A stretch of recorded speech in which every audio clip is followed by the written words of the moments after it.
पूजनीय दादाजी ने भक्ति का जीर्णोद्धार किया है। गतानुगतिक कर्मकांडी भक्ति को दादाजी ने कृतिशील और गतिशील बनाया। भक्ति कैसी चल रही थी और क्या समझते थे भक्ति मतलब? भगवान की भक्ति क्या? आरती, प्रसाद, मंदिर में जाकर दर्शन करके आना, टीका लगाना, यहाँ तक ही सीमित थी।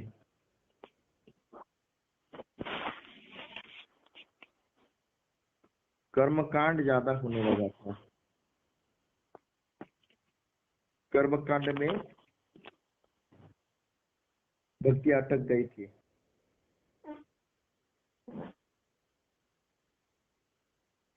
दादाजी कहते हैं कर्मकांड जरूरी है, पर कर्मकांड में ही अटकना ये सही नहीं है। उसके आगे जब कुछ करना होता है तो वही नहीं करते हैं।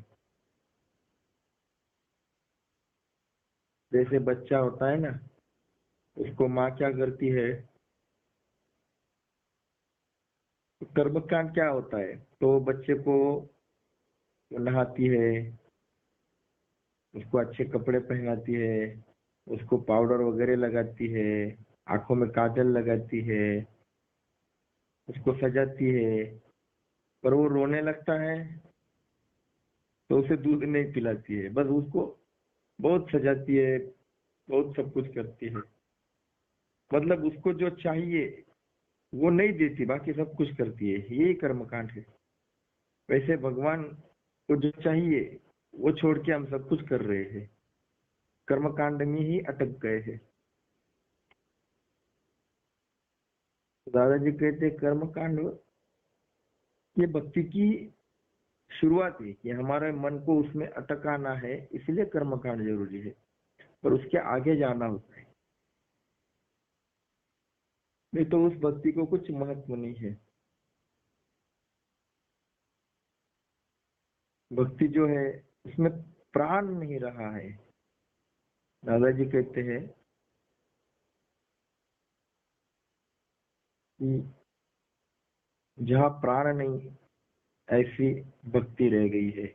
मंदिरों में मूर्ति नहीं है, मंदिरों में स्टैचू खड़े हैं, और स्टैचू की पूजा की जा रही है, मूर्ति की नहीं। जहाँ प्राण नहीं है वहाँ इंसान कैसे खड़ा हो सकता है जीवन में? वो तो रोता ही रहेगा। जो सच्ची भक्ति करता है तो कितना भी सुख दुख आए जीवन में वो रोता नहीं है। और आज भक्त कहे तो रोती सूरत, ऐसे क्या भक्त कहते हैं क्या? भक्त कैसा होता है? दादाजी कहते हैं जो भगवान से एक क्षण भी विभक्त नहीं होता वही भक्त होता है। और उसके जीवन में खुमारी होती है, तेजस्विता होती है। आधी रोटी खाऊंगा पर किसी के सामने नहीं झुकूंगा, ये ताकत उसमें होती है।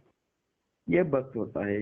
लोगों को लगता है भक्त मतलब क्या, कैसे भी कपड़े पहनता है, चेहरा उतरा हुआ, कभी हंसता नहीं है।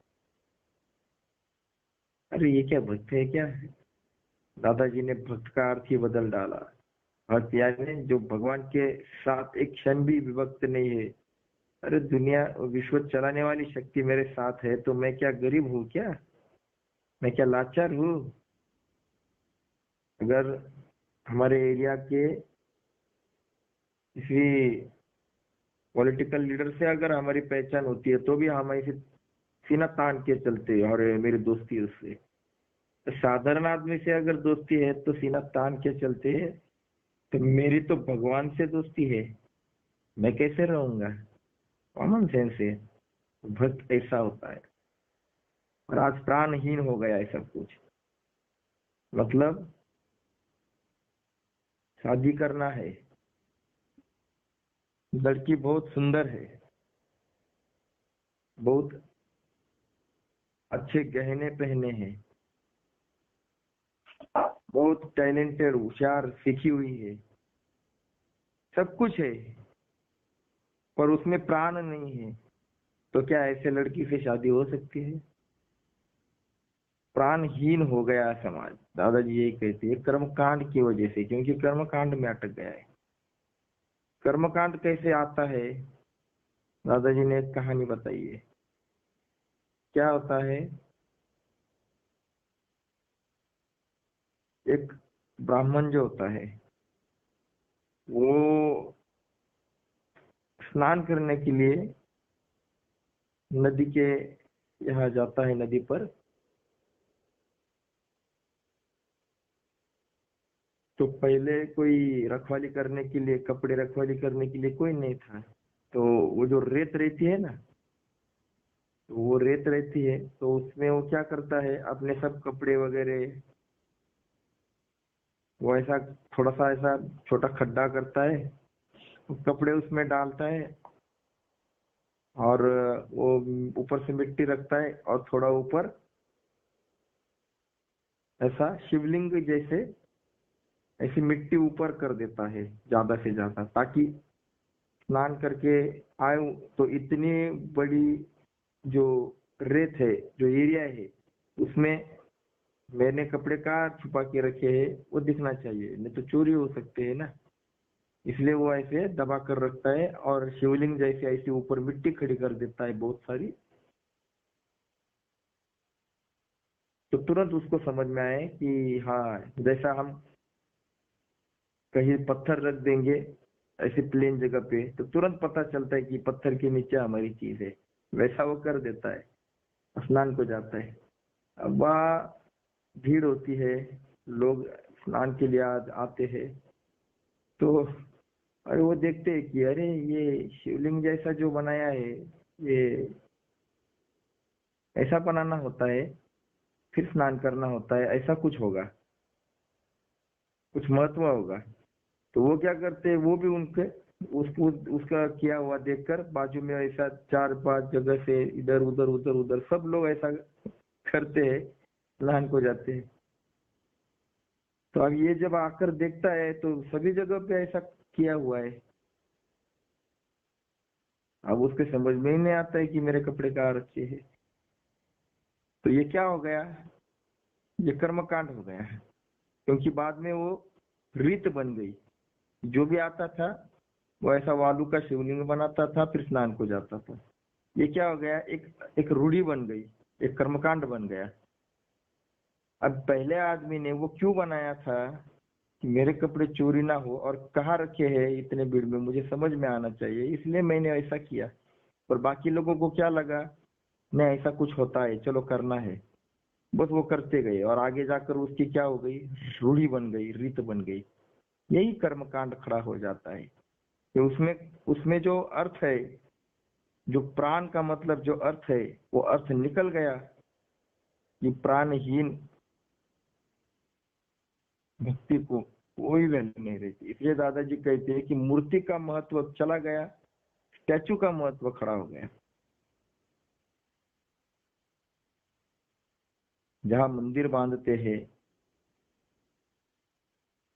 उस मंदिर में बांधते वक्त बहुत सारे, सभी नहीं पर कुछ समझ में आएगा आपको, मंदिर बांधते वक्त चंदा इकट्ठा करते हैं, और चंदा इकट्ठे करने वालों को केवल मंदिर बांधना है, दिखाना है हम बड़ा मंदिर बांध रहे हैं। वो चंदा इकट्ठा करते हैं, उनको कोई प्रेम नहीं है। जो देने वाले हैं उनकी कोई इच्छा नहीं होती है, पर वो देना है, एक जवाबदारी, वो दे देते हैं, उनको वहां आना नहीं। चंदा मांगने वाले को वहां आना नहीं है, चंदा देने वाले को वहां आना नहीं है। जो बांधते हैं वो मजूर जो होते हैं, कारागिर, वो उनको रोजी रोटी मिलती है, वो बांधने का काम करते हैं, उनको वहां आना नहीं है।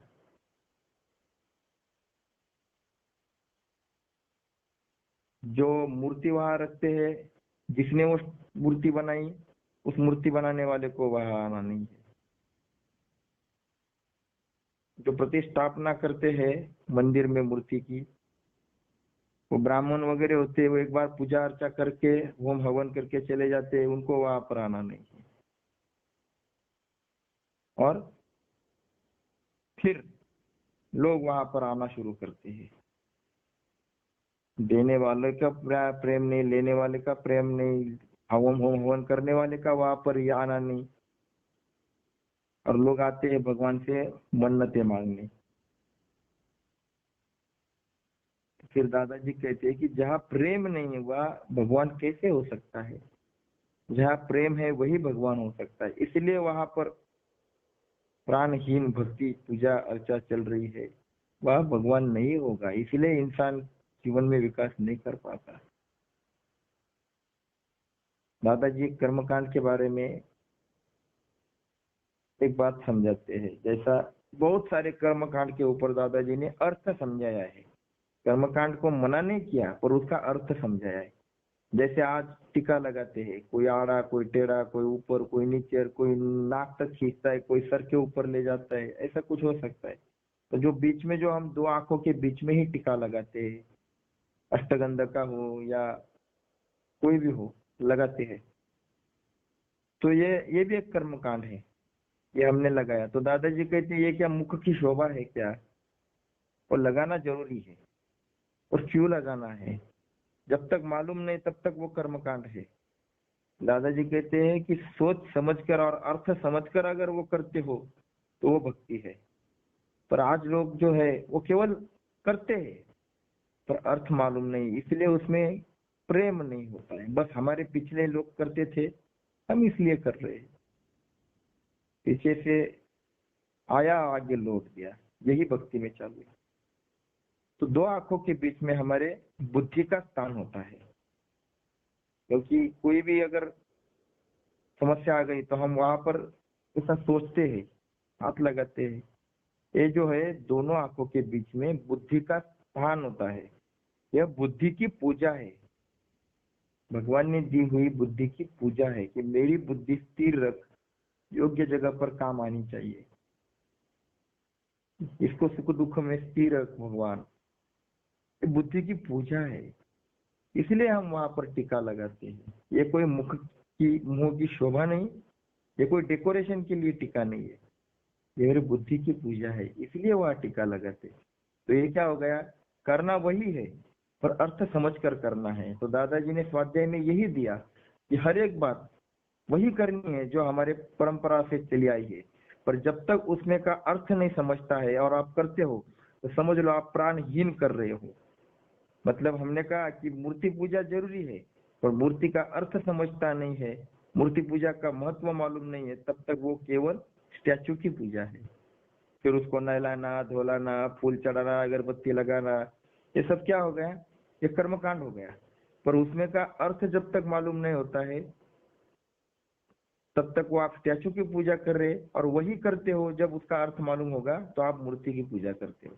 तो जब आप मूर्ति की पूजा करते हो तब आपका जीवन विकास है, और जब आप स्टैचू की पूजा करते हो तब तक आपको उसमें से कुछ मिलने वाला नहीं, सिर्फ आपका कर्मकांड कर्मकांड ही होता रहेगा।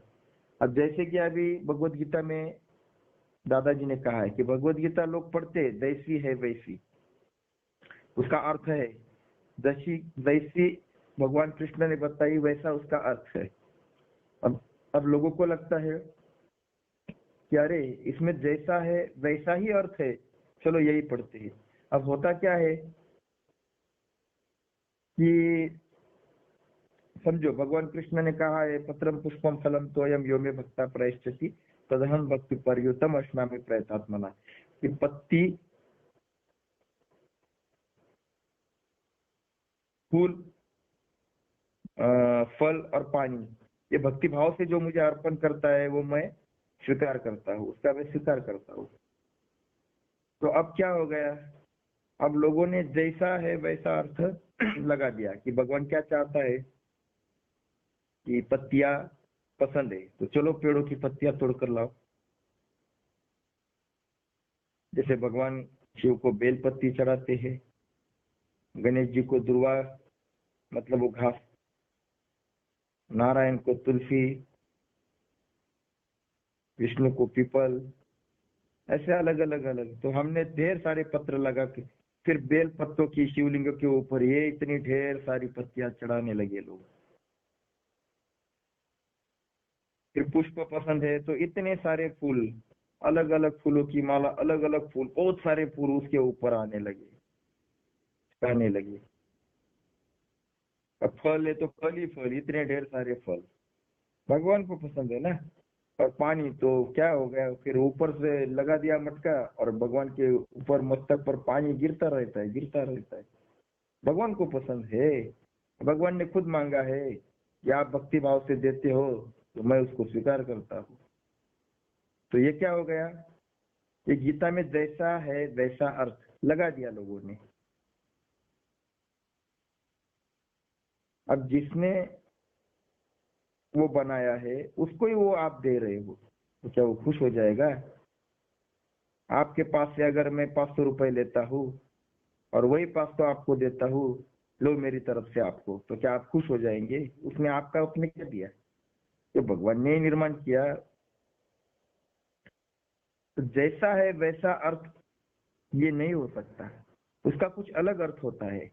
दादाजी कहते हैं कि गीता में शब्दार्थ अलग है, भावार्थ अलग है, मतलब गुणार्थ अलग है। जैसे कि अगर कोई माँ, दोपहर का समय होता है और घर में बच्चा होता है, तो माँ को बच्चा क्या कहता है? माँ मैं खेलने जाऊं? माँ कहती है नहीं जाने का, क्योंकि माँ को पता है कि बहुत सारी गर्मी है बाहर, तकलीफ हो सकती है बच्चे को।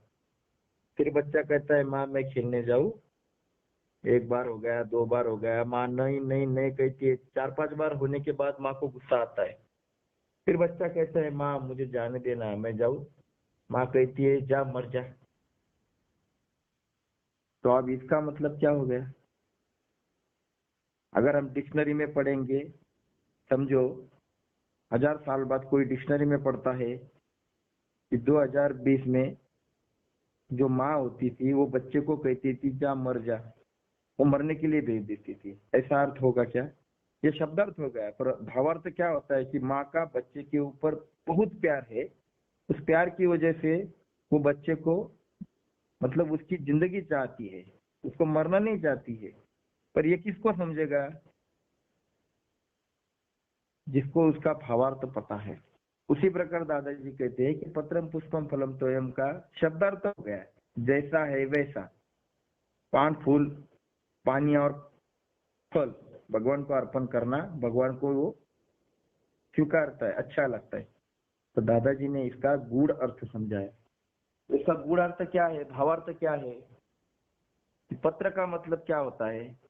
पत्र का मतलब वेद, पत्र का मतलब विचार। 15वें अध्याय में पहले श्लोक में भगवान ने समझाया है, ऊर्ध्व मूलम अधशाखम अश्वत्थम प्राहुरव्यम छंदांसि यस्य पर्णानि यस्तम वेदविद। छंदांसि यस्य पर्णानि का मतलब ही ये होता है कि जो मुझे देना है वो ज्ञान पूर्वक और शास्त्र के आज्ञा अनुसार मुझे वेदों के विचार,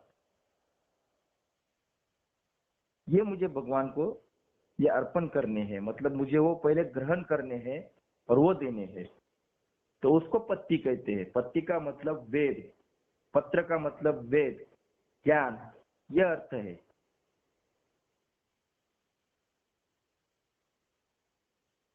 पुष्प का मतलब होता है कि पुष्प जो होते हैं ये प्रतीक होता है। किसका प्रतीक होता है? कि मुझे अपना वाणी पुष्प, अपना कर्म पुष्प, अपना जीवन पुष्प ये भगवान को अर्पण करना है, इससे भगवान की पूजा करनी है। हम क्या करते हैं, वही पत्तियां, वही पुष्प मतलब फूल पेड़ पर से तोड़ते हैं और भगवान के चरणों में अर्पण करते हैं। जबकि भगवान ने कहा है ईशावास्यमिदं सर्वम यच्च किंचित जगत सर्वम नारायण उपनिषद ने भी कहा है, दृश्यते श्रूयते विवा, मतलब मैं सभी जगह पर हूँ, ऐसी एक भी जगह नहीं जहाँ मैं नहीं हूँ। अब भगवान अगर सभी जगह है तो जहाँ से हमने फूल तोड़ा वहां पर भगवान नहीं है क्या? जहाँ से पत्ती तोड़ी वहां नहीं है क्या? वहां पर भी तो भगवान है। तो वहां से तोड़कर इधर आपने रख दिया तो भगवान कैसे खुश होगा? उल्टा आपने जो फूल है वो तो माँ का लड़का है उस पेड़ के, तो लड़के को माँ से जुदा करके भगवान के चरणों में रखा, तो इससे भगवान कैसे खुश होगा? तो जब फूल चढ़ाते हैं तो उसका अर्थ यह होता है कि भगवान ये फूल मैं चढ़ा रहा हूँ तो वैसे मैं मेरे वाणी पुष्प, कर्म पुष्प और जीवन पुष्प को अर्पण करने वाला हूँ। जैसा फूल सुगंधित होता है वैसे मेरे वाणी कर्म जीवन का सुगंध चारों तरफ मैं फैलाऊंगा और तेरा कार्य करूंगा, और ये कार्य की जो सुगंध है वो कर्म पुष्प में तुझे अर्पण करूंगा। मतलब जो भी मैं करूंगा वो तुझे अर्पण करूंगा। तो मेरा जीवन पुष्प जैसा, फूल जैसा मुझे बनाना है और वो मुझे भगवान को अर्पण करना है। ऐसा फूल अगर देते हैं, ऐसी पत्तियां अगर देते हैं कि वेद रूपी ज्ञान में प्राप्त कर कर मैं भगवान तेरे चरणों में रख रहा हूँ, तो भगवान खुश होने वाला है। नहीं तो पान ऐसे आप एक नहीं लाख पान तोड़कर रखोगे भी तो भगवान क्यों खुश होने वाला है? तो समझ में नहीं आता है। तो ये एक सिंबल है कि उसका जो भावार्थ है। अब फल जो होता है फल अर्पण करने का, तो क्या कौन से फल? सारे फल हम तोड़कर भगवान के सामने रखेंगे तो चलेगा? ऐसे में खुश होगा भगवान? तो फल जब चढ़ाते हैं तो कौन सा फल चढ़ाना होता है? तो मैं अपना कर्म फल चढ़ाने वाला हूँ। जो जो कर्म मैं करने वाला हूँ जीवन में, वो सब उसके शक्ति से होते हैं, हमारी शक्ति से नहीं होते हैं। और वही कर्म के फल का अधिकारी है। इदम फलम मया देव स्थापितम पुरतस्तव। हम भगवान के सामने अलग अलग फल रख देते हैं। वो फल नहीं चाहिए भगवान को। भगवान को कौन सा फल चाहिए कि जब भी मैं कुछ कर्म करूंगा उसका मैं फल नहीं मांगूंगा, वो फल मैं भगवान को अर्पण कर दूंगा। भगवान मेरा कर्म फल तेरे चरणों पर, मैंने कुछ नहीं किया है, जो भी किया ये आपने किया।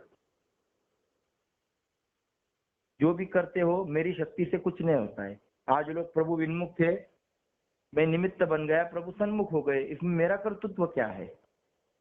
भगवान ये सब तेरी शक्ति से हुआ। जब ऐसा हम बोलते हैं तो इसका मतलब हम भगवान को फल चढ़ा रहे हैं, अपने कर्मों का फल चढ़ा रहे हैं। इसलिए फल का मतलब क्या होता है? जो भी मैं काम कर रहा हूँ वो काम अगर मैं भगवान को अर्पण करता हूँ तो भगवान इससे खुश हो जाते हैं। ये फल चढ़ाना है। तोय का मतलब होता है पानी। पत्रम पुष्पम फलम तोयम, तोयम का मतलब होता है पानी। तो पानी यानी क्या? क्या बाल्टी बाल्टी पानी डालते रहोगे तो भगवान खुश हो जाएगा? ऐसा नहीं है। जब हम पानी चढ़ाते हैं तो पानी एक सिंबल है। किसका? पानी का मतलब होता है जीवन रस। मेरा जीवन रसमय बनाकर मैं भगवान के चरणों पर अर्पण करने वाला हूँ। जब तक जीने की इच्छा होती है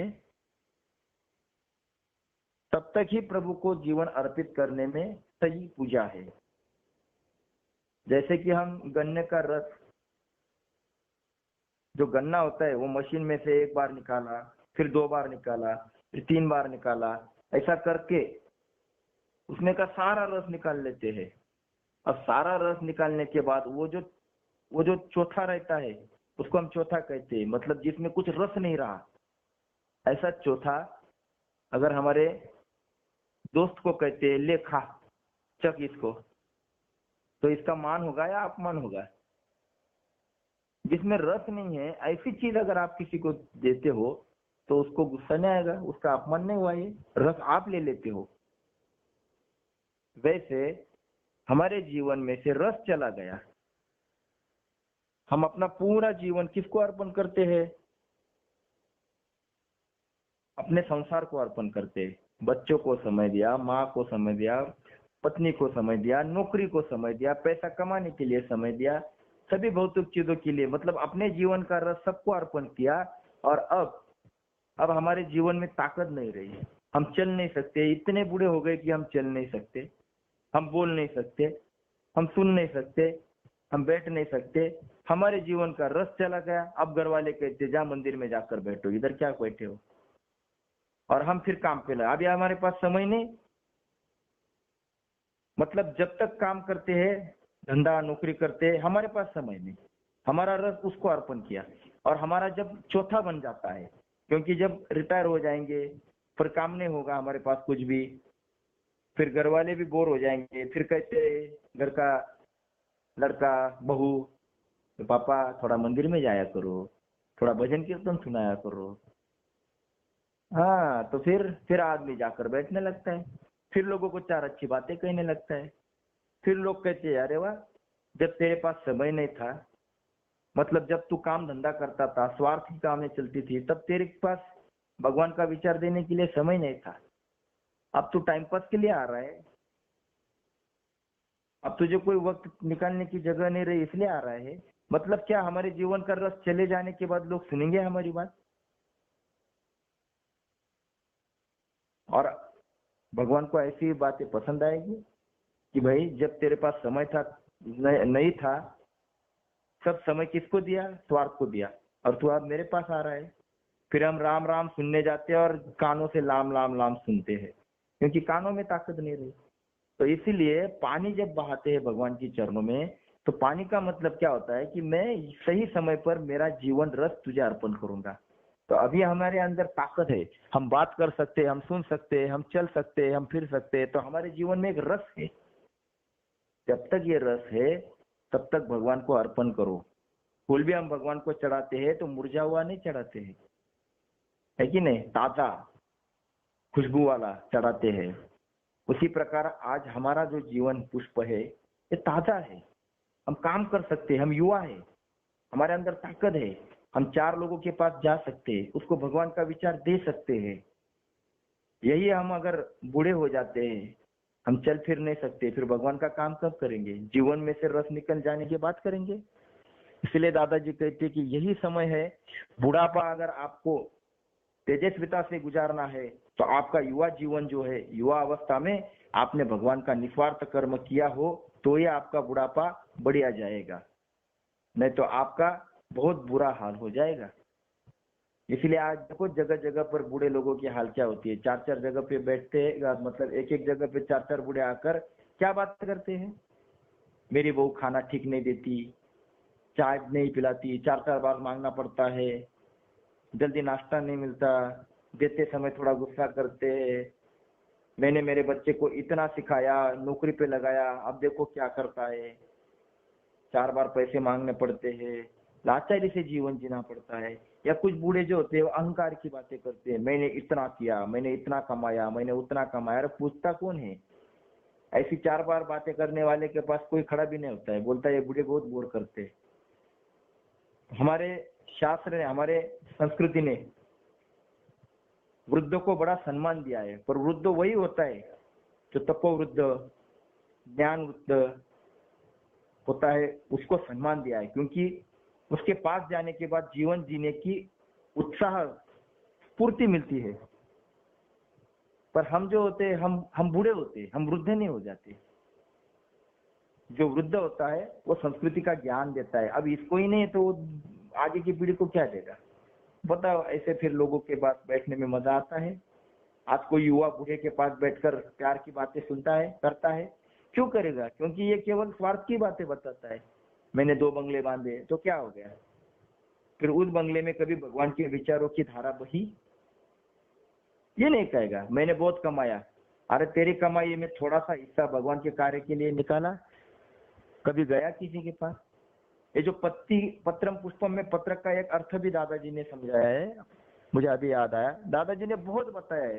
पर अब क्या करें, मेरा जो बर्तन है वो बहुत छोटा है, मैं अपने शक्ति के द्वारा समझा रहा हूँ। दादाजी ने इतना समझाया है, वो जब आप दादाजी ने बताई हुई गीता और प्रवचन सुनेंगे तो मालूम हो जाएगा। अब मेरे को क्या है, जितना समझ में आ रहा है उतना ही मैं समझाने की कोशिश कर रहा हूँ।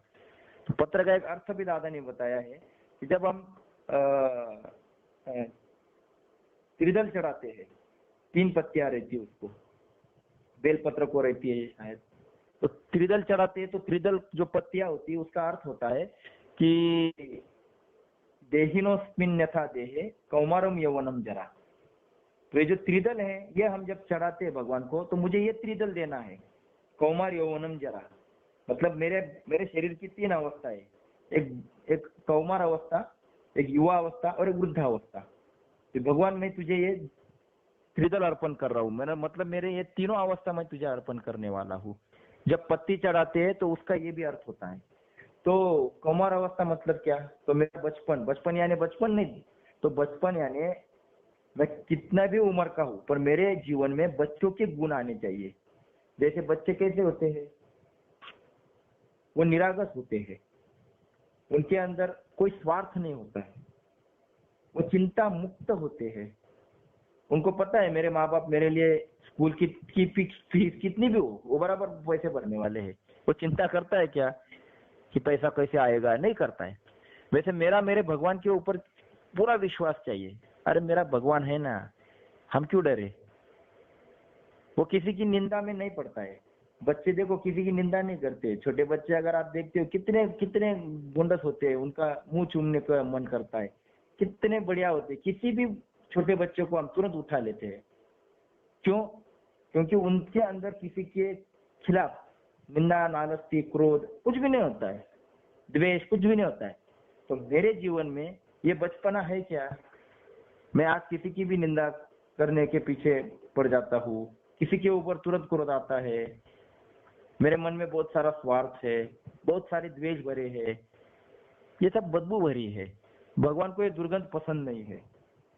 तो मैं अपना कौमार अवस्था बचपन भगवान को देने वाला हूँ।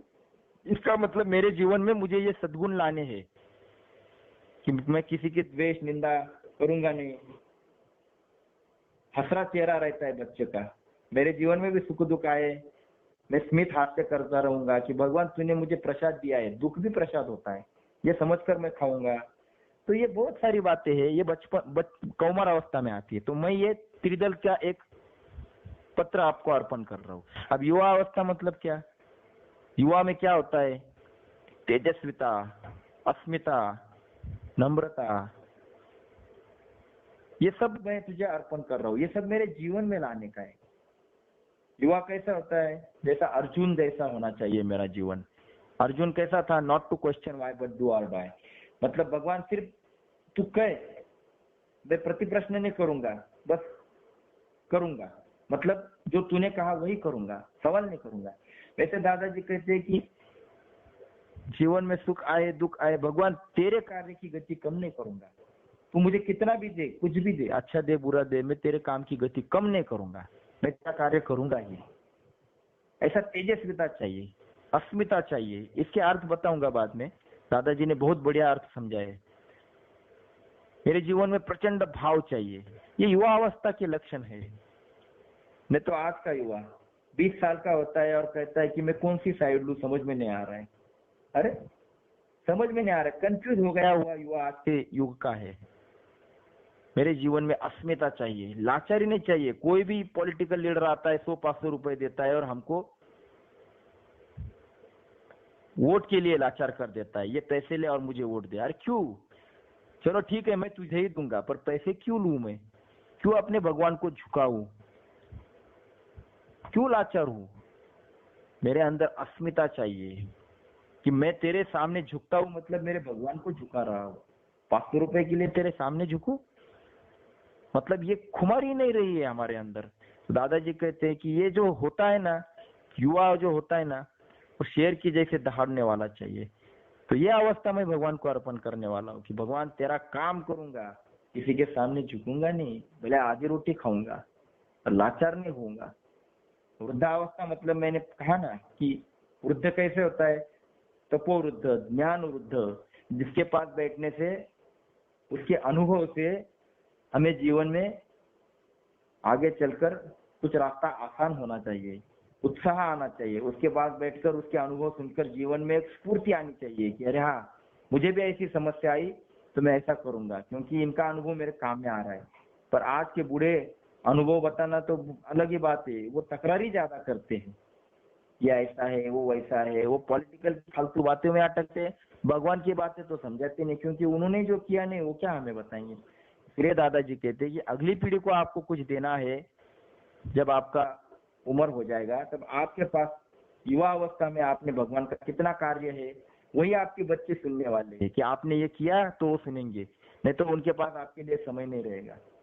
इसलिए आज ही चालू रखो कि मुझे भगवान तेरा काम करना है, ताकि बुढ़ापा मेरा तेजस्विता से जाएगा, लाचारी से नहीं जाएगा। इसलिए ये होता है त्रिदल। इसलिए दादाजी कहते हैं कि भगवान ने जितने भी सारे बातें समझाई है, जितनी भी परंपरा से चलते आए हुए कर्म कांड है, वो हमें करने हैं, पर उसमें अटकना नहीं है, उसके आगे चलना है। जैसा पत्रम पुष्पम, हमें पत्र देना है, पुष्प चढ़ाना है, पानी देना है, फल देने हैं, पर वही देते नहीं रहना है। तो वो देते समय मेरे जीवन में, वो जीवन में सद्गुण लाने हैं, उसकी कोशिश करना है। फूल चढ़ाया, बात खत्म हो गई, पर फूल के अंदर जो गुण है कि उसमें सुगंध है, वो सुगंध मेरे जीवन में लाने के लिए कितनी कोशिश करनी पड़ेगी, कितना कितना समय देना पड़ेगा भगवान के लिए। जब मैं ये सब कुछ करता हूँ तो समझ लो भगवान खुश हो जाते हैं, तब वो भगवान स्वीकारते हैं, वो उसका भावार्थ है। अब मेरी शक्ति से मैंने समझाने की कोशिश की है, पर जब दादाजी के वाणी से आप ये सुनोगे तब आपको पता चलेगा कि भगवान को सचमुच क्या कहना था। मैं तो ये कहते हैं ना कि छोटा बच्चा कैसा बोलने की शुरुआत करता है, वैसा ये मेरी बोलने की शुरुआत है। मुझे आता कुछ नहीं, पर दादाजी की शक्ति से मैं ये बोल रहा हूँ। मुकम करोति वाचालम, जिसकी शक्ति से भी जो गूंगा होता है वो बोलने लगता है। वैसा हम स्वार्थी लोग जो होते हैं ये गूंगे होते हैं, स्वार्थ में बहुत बातें करते हैं, पर भगवान की बातें करने के लिए बोला तो वो गूंगे बन जाते हैं, तो इसको गूंगा कहते हैं। तो दादाजी की शक्ति से हम बोलने भी लगे, तो दादाजी ने ये सब भावार्थ समझा है कि सच में भगवान को क्या क्या चाहिए। वो सब शब्दार्थ जो है ना, जैसी है वैसी, वो नहीं। दादाजी ने कहा कि भगवान को एक्चुअली क्या चाहिए, वो दादाजी ने प्रवचन के द्वारा समझाया है। इसलिए आज लाखों लोग काम करने लगे। अब जब किसी को पता चलता है कि मुझे पत्रम पुष्पम क्या देना है, तो आदमी बैठेगा कैसे, वो तो काम पे लग जाएगा, जिसको दिल से समझ में आ गया। इसलिए आज लाखों लोग बिना स्वार्थ से अपना पत्रम पुष्पम फलम तोयम भगवान को अर्पण कर रहे हैं, और भगवान तभी खुश होता है, तब योगक्षेमम वहाम्यम, तब आपका योगक्षेम भगवान चलाएगा। नहीं तो ऐसे लाखों पत्तियां फूल चढ़ाएंगे तो भी भगवान योगक्षेम चलाएगा नहीं। वो कहेगा मेरे भाई मेरे इधर दे रहा है, या तो बदबू हो रही है। दूसरे दिन अगर किसी ने उसको उठाया नहीं तो सारी बदबू फैल जाएगी, वहां कीड़े तैयार हो जाएंगे। तो क्या ऐसा रहता है, आज एक आदमी ने दिया, कल 1000 आदमी ने अगर इतना डाला तो कितनी गंदगी हो जाएगी, वहां पर भगवान दिखेगा ही नहीं, सब वहां पे फूल और पत्तियां ही दिखेगी। तो एक्चुअली क्या है कि मेरा खुद का जो जीवन है वो भगवान को अर्पण करना है, ये पत्रम पुष्पम का अर्थ है। तो आज हम यही रुक जाते हैं, तो फिर अभी कल आएंगे। जय योगेश्वर।